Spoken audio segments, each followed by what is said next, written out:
The Romanian Knowledge Experiment. In 1960, Alexandru Sift, a well-known scientist, travelled to the forest of Hoia Baciu, located in East Romania. The Hoia forest had the reputation for being a hotspot for paranormal activities, the main reason for Sift's motivation. He wrote many notes about his experiences there, but many were found burnt upon his death in 1993.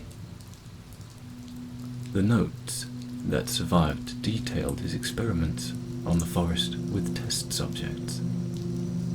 In every one of his notes, he ended by saying, "Knowledge is harmful.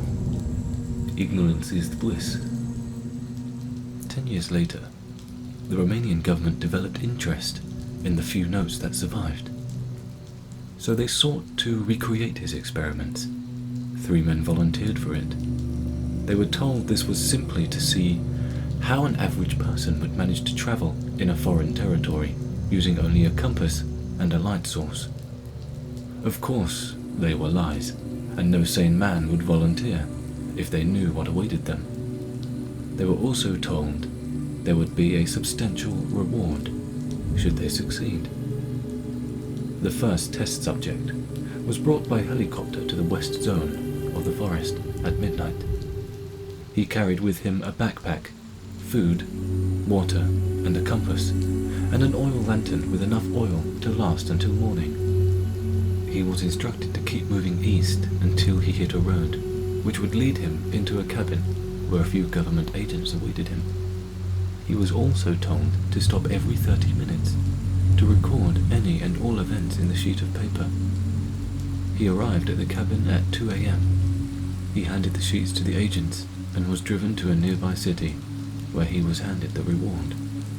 His sheet read the following: 12:30 a.m. I stopped at a nearby creek to rest and eat. Being in a forest at night with only an oil lantern for a source of light really managed to scare the hell out of me. I thought I kept seeing more shadows than there really were. 1 a.m. I stopped at a little clearing to change the oil. I swear there must have been something out there following me. I can almost be sure there was a shadow that wasn't a tree. Maybe an animal. 1:30 a.m. Now I'm definitely freaked out. I saw something staring at me in the distance. I only managed to see its silhouette, but as soon as I looked at it, it vanished. I'm starting to second doubt this experiment. 1:55 a.m. I'm on the road. I can see the cabin from here. That thing from before kept following me. The more I walked, the closer it got. Thankfully, I haven't seen it for a while, so I figure I'll just get to the cabin without any more delays. The first subject remained in alarm for a few days afterwards, but soon returned to a calm state. The second test subject was deployed in the same spot as the previous one on the following night. He had the exact same gear, except instead of an oil lantern, he had an infrared camera. He arrived at the cabin at 5 a.m. The agents noticed he was physically and psychologically shaken. He was panting and crying in fear. His sheet reads the following: 12:30 a.m. This camera really doesn't help me navigate. I even fell a few times because of it. Almost everything I see is blue and black, except for the occasional red spot of an animal or bird. 1 a.m. I don't know what the hell you guys put out here with me, but it's not funny. I took a break to drink some water when I heard a rattling coming from deep within the forest. I took my camera out to see what it was, but I can be sure that was no normal animal. It was big, but hunched over. I couldn't make out its details since it was glowing bright red. I slowly walked away from it, never losing it out of my sight. Even though it stayed completely immobile, I found a small ditch to hide.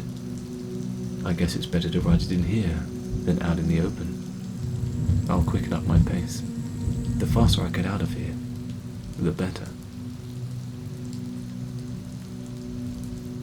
4:30 a.m. I'm sorry for not writing more frequently. I just never had the chance. Shortly after the last entry, I heard it walking towards me. I hid in a small cave and waited for it to pass. I took so long because of that. It didn't leave me alone. I'll probably not write anything else until I get to safety. The last thing I want is to be surprised by that thing while my guard is down. The third subject never came back. He was deployed in the same spot. On the next night, he had the same gear, except he had a night vision camera. When the agents were leaving the shack, they noticed a worn and ragged piece of paper on their doorstep. It only had one entry. It read the following. 12:05 a.m. If you find this, please tell my family I love them. These may be my last words. After I couldn't see the helicopter anymore, I turned on the camera to check my surroundings. I can see it 20 meters in front of me. It doesn't move as I write this. It doesn't even blink. It has no eyebrows. It's higher than any human or bear I have encountered.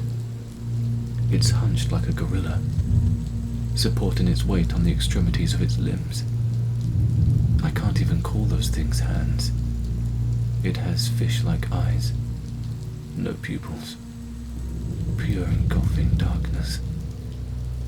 Oh God, it's tearing down trees as it moves.